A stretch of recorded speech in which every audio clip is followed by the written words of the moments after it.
Па, ова е во 6 дена четврта инвестиција во, како што кажавте веќе, компанија која што беше во стечај, која што е купија на лицитација, електронска лицитација. Инвестицијата ќе биде 10 милиона и ќе значи 130 нови работни места,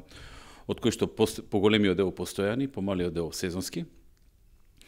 250 хектари на кои што ќе садат трпезно грозје, цреши и други овошни производи. Ќе значи зголемен извоз, ќе значи технологија посовремена во производството, која што сигурно ќе има влијание и на останатите во смисла на квалитетот. Ќе значи ново знаење за луѓето што ќе се вработат таму, бидејќи станува збор за крупна и сериозна холандска компанија која што има своји инвестиции на повеќе континенти и многу висока технологија на нивно производство, на висок квалитет и многу добра мрежа на дистрибуција и на продажба, што укажува и на тоа дека тие планираат да откупуваат и од другите во Македонија трпезно грожје, цреши, можеби и други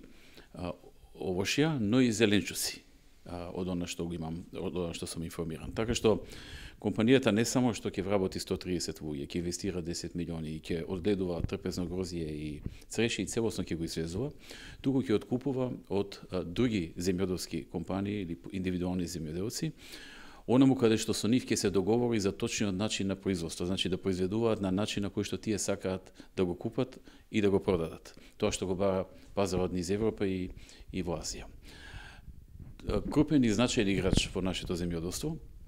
кој што ќе со тек на време ќе почне да менува многу и ќе помага на оние кои што не може да си го извезат своето грозје, своите цреши или другите овошја или зеленчуци. Во Холандија се одлично стационирани, имаат перфектно развиен дистрибутивен центар и навистина се еден нов квалитет во нашата држава во делот на земјоделието.